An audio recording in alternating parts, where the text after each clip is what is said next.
Pay স্কেলে যুগান্তকারী পরিবর্তন। বেতন বাড়ছে সর্বোচ্চ ৯০%। নতুন বেতন কাঠামোয় সবচেয়ে বেশি সুবিধা পাচ্ছেন নিম্ন মধ্যম চাকরিজীবীরা। দীর্ঘদিনের আর্থিক চাপ কাটিয়ে স্বস্তির পথে লাখো সরকারি কর্মচারী। বাড়তি আয়ে বদলাবে জীবনযাত্রা, বাড়বে সঞ্চয় ও নিরাপত্তা। নতুন পে স্কেল ঘিরে সরকারি চাকরিজীবীদের মধ্যে আশার বার্তা। আসসালামু আলাইকুম।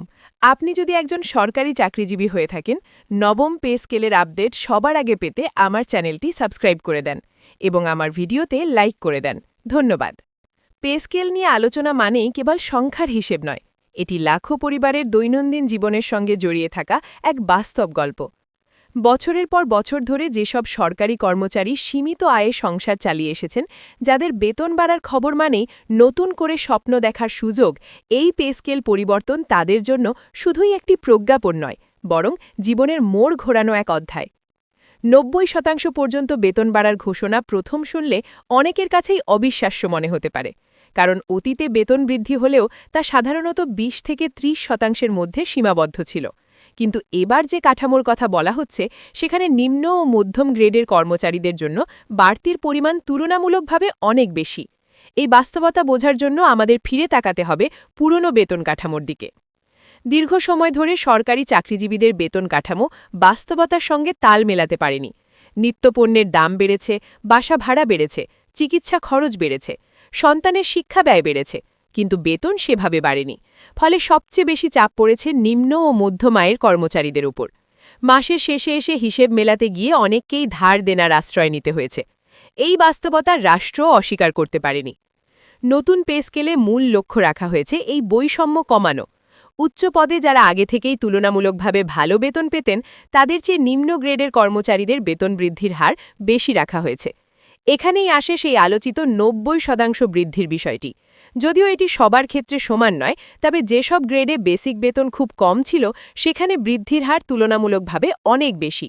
একজন অফিস সহকারী, একজন হিসাবরক্ষক, একজন ষাটলিপিকার কিংবা একজন নিম্ন গ্রেডের প্রশাসনিক কর্মচারী, এই শ্রেণীর মানুষদের জন্য এই পে স্কেল কার্যত জীবনমান পরিবর্তনের সুযোগ এনে দিয়েছে। আগে যে বেসিক বেতন দিয়ে কেবল টিকে থাকাই কঠিন ছিল, সেখানে এখন কিছুটা স্বস্তির জায়গা তৈরি হচ্ছে। বেতন বাড়লে সবচেয়ে আগে যে পরিবর্তনটা আসে, তা হলো মানসিক চাপ কমে যাওয়া। একজন কর্মচারী যখন জানেন যে মাস শেষে ন্যূনতম প্রয়োজনগুলো পূরণ করা সম্ভব হবে, তখন তার কাজের মনোযোগও বাড়ে। অফিসে উপস্থিতি, দায়িত্ববোধ, সেবার মান সবকিছুর ওপর এর প্রভাব পড়ে। ফলে এটি শুধু ব্যক্তিগত লাভ নয়, রাষ্ট্রীয় সেবার মানোন্নয়নের সঙ্গেও যুক্ত। নিম্ন মধ্যম আয়ের কর্মচারীরা এই বেতন বৃদ্ধির ফলে সবচেয়ে বড় যে সুবিধাটি পাবেন, তা হল সঞ্চয়ের সুযোগ। আগে যেখানে পুরো বেতন খরচ হয়ে যেত নিত্য প্রয়োজনে, সেখানে এখন অল্প হলেও ভবিষ্যতের জন্য কিছু টাকা আলাদা করে রাখার সুযোগ তৈরি হবে। এটি একটি বড় পরিবর্তন, কারণ সঞ্চয় মানেই ভবিষ্যৎ নিরাপত্তা। শিক্ষার ক্ষেত্রে এর প্রভাব অত্যন্ত গুরুত্বপূর্ণ। অনেক সরকারি কর্মচারীর সন্তানেরা মাঝপথে ভালো শিক্ষা থেকে বঞ্চিত হয়েছে শুধুমাত্র অর্থের অভাবে। নতুন বেতন কাঠামো সেই জায়গায় কিছুটা হলেও ভারসাম্য আনতে পারে। ভালো স্কুল, কোচিং কিংবা উচ্চশিক্ষার স্বপ্ন আবার নতুন করে দেখা শুরু হবে অনেক পরিবারে। চিকিৎসা খরচ নিয়েও দীর্ঘদিন ধরে সরকারি কর্মচারীরা ভোগান্তিতে ছিলেন। সরকারি হাসপাতালে সীমাবদ্ধতা, বেসরকারি হাসপাতালে ব্যয়বহুল চিকিৎসা, এই দুইয়ের মাঝে পড়ে অনেকেই প্রয়োজনীয় চিকিৎসা নিতে পারেননি। বেতন বৃদ্ধির ফলে স্বাস্থ্য খাতে ব্যয় করার সক্ষমতা কিছুটা হলেও বাড়বে, যা দীর্ঘমেয়াদে সমাজের জন্য ইতিবাচক। বাসা ভাড়ার প্রসঙ্গ আলাদা করে বলতেই হয়। শহরাঞ্চলে বসবাসরত সরকারি কর্মচারীদের বড় একটি অংশই আয়ের অর্ধেকের বেশি খরচ করেন বাসা ভাড়ায়। নতুন পে স্কেলে বাড়তি আয়ের কারণে তারা হয়তো একটু ভালো পরিবেশে থাকার সুযোগ পাবেন, অথবা অন্তত ভাড়ার চাপ কিছুটা কম অনুভব করবেন। এই বেতন বৃদ্ধি বাজার অর্থনীতিতেও প্রভাব ফেলবে। যখন লাখো কর্মচারীর হাতে অতিরিক্ত অর্থ আসবে, তখন ভোগ ব্যয় বাড়বে, বাজারে চাহিদা বাড়বে, ব্যবসা বাণিজ্যে গতি আসবে। অর্থনীতি চক্রাকারে ঘুরে দাঁড়ানোর একটি সুযোগ তৈরি হবে, যা সামগ্রিকভাবে দেশের জন্য লাভজনক। তবে এই পে স্কেল বাস্তবায়নের সঙ্গে কিছু চ্যালেঞ্জও রয়েছে। রাষ্ট্রের ব্যয় বাড়বে, বাজেট ব্যবস্থাপনায় চাপ তৈরি হবে, এই আশঙ্কা অনেকেই করছেন।